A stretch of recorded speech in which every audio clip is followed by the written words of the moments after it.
schedule, pabigat na rin ang pabigat yung mga makakalaban nyo. How will this factor in when it comes to the preparation, the recovery of the players? First of all, I'd like to thank Lord Jesus Christ for this win. And regarding to sa question, okay siya because of the schedule. Medyo nakakapahinga yung mga players, nakaka-recover. At the same time, worried lang kami itong huli because it's a 10 days break and medyo nabago nga.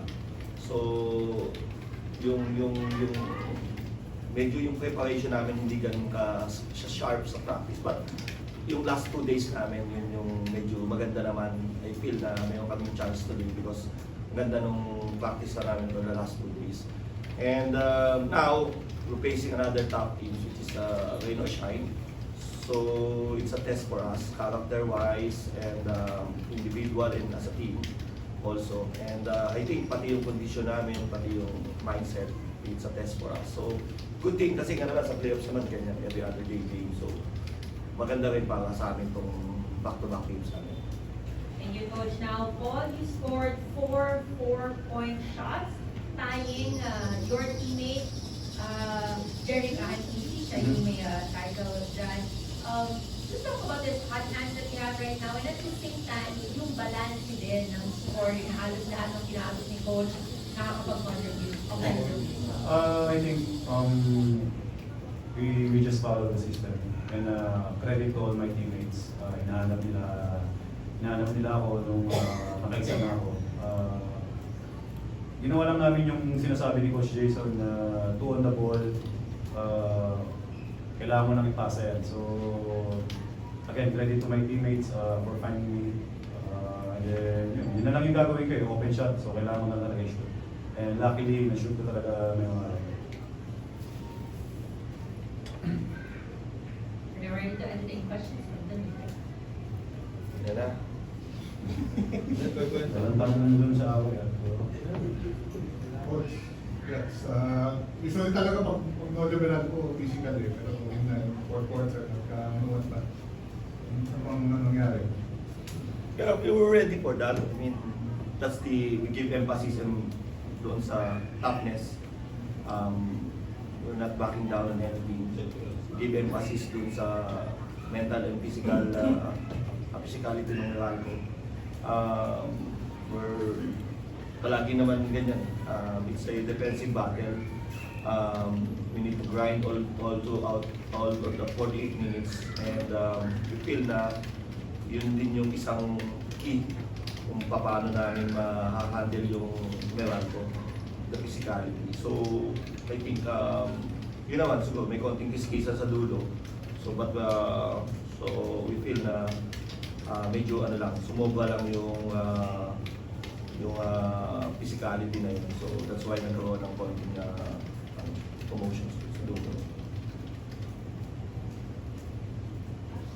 Coach, at 6-0, siguro virtually quarterfinals na kayo eh. But siyempre, as the games go by, talagang atutok sa inyo dahil unbeaten kayo. Yes, sabi ko nga sa mga players, lahat yan na they want to beat us because we want to, unang-una, yung confidence ng team na mga kalaban namin nataas because they beat us. So kami naman, ganun lang yung mindset namin. Mindset namin is malayo pa to. We experienced this before and yung mga experience namin na yun, dinadala lang namin yun. So, we experienced last conference were 2-5 like that, parang 1-5 pa nga yata, and then last season we're 7-0. So, yan, ganyan. So, babalik lang namin yung mga experience namin, and then doon kami magsisimula on how we will ayusin namin yung mental aspect ng mga players, ng buong team namin. So, siguro magsisimula yan sa akin, and then sa mga veterano, kung paano namin i-handle yung practices namin, saka yung mga games namin. Paul, maganda yung sunod-sunod na games mo sa pensa. Ano bang, meron bang nagbago or meron bang ginawa na kaya bumabalik na yung parang dating offense mo? Nothing special naman. Again, yun yung sinabi ko kanina. Credit sa mga teammate ko. Dahil hindi lang naman sa akin. Actually, we have 20 25 assists ngayong game na to. And I think consistent kami din sa aspect na yun. Nagkataon lang na ako yung natutok ngayon sa akin yung mga open shot. In the previous game namin, laging fiesta si Save Lucero. Kasi siya yung naiiwan talaga na open. So ngayon nagkataon ako yung nandun sa spot na yun. And yeah, luckily, made all those shots. So yeah.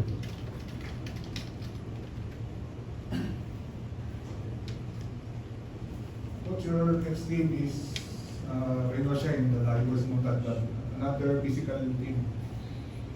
Yeah. Right now, siguro try to see yung mga pag-aralan namin yung rain or shine, kung anong gagawin namin. And expect naman natin yun eh. Every time we face Meralco, rain or shine, physical. So, ready naman. Yung mga players ko naman, veterano na rin yan. Alam naman nila kung ano yung pupuntahan nilang game. So, yun lang. Mentally, kailangan lang namin i-prepare. At this conference call, si Coach, parang binibigyan din ng minutes yung iba, Yes. bagay para sa iyo na ako. Actually, malaking bagay sa amin kasi nga yung rotation namin mahaba. And yung trust na buo. So hopefully, makik namin yung ganitong case. Kasi nga, yung sistema namin ngayon, sobrang bilis talaga. So, yun lang, ready talaga sa lahat dahil kung sino yung pasok ni Coach. Si Jerry, last 2 games, maganda yung ginawa niya. Hindi siya naglaro first couple of games. Then, game 4, game 5 namin, ginamit siya ni Coach, nag-deliver siya. So, credit din talaga sa lahat na ano. So, yun lang. I mean, tulungan lang talaga to and yun lang, buy-in lang dun sa pinapagawa sa amin ng mga coaches. Coach, good evening, Coach. 6-0 kayo pero yung mga next games nyo, puro mga mabibigat pa rin na teams, may talk and text pa, may miyembro pa. Tingin nyo magandang puhunan na to? Yeah, it's a good start, Jel. But sabi ko nga, hindi kami pwedeng magpakampante dahil hindi naman dito natatapos yung conference. So we're looking forward for the next few games because it will be a test for us. Rain or shine, and then Northport, and then Nebra. So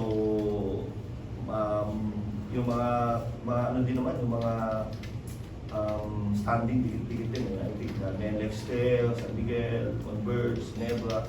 So, and then Comitex, 3 consecutive wins na rin yan. So, I think hindi pwedeng mag-relax. Kailangan, sabi ko nga sa mga players ko, we keep on working hard because that's the secret. I mean, they are embracing and buying into that hard work. Yeah. Paul, nagpalit na yan sa Pataw. Yes. Nakadagdag ba sa amin? Hindi naman.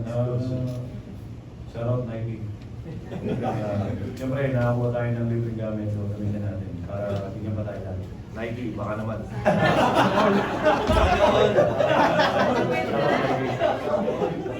And our post-game press conference. Thank you, gentlemen. Okay, thank you.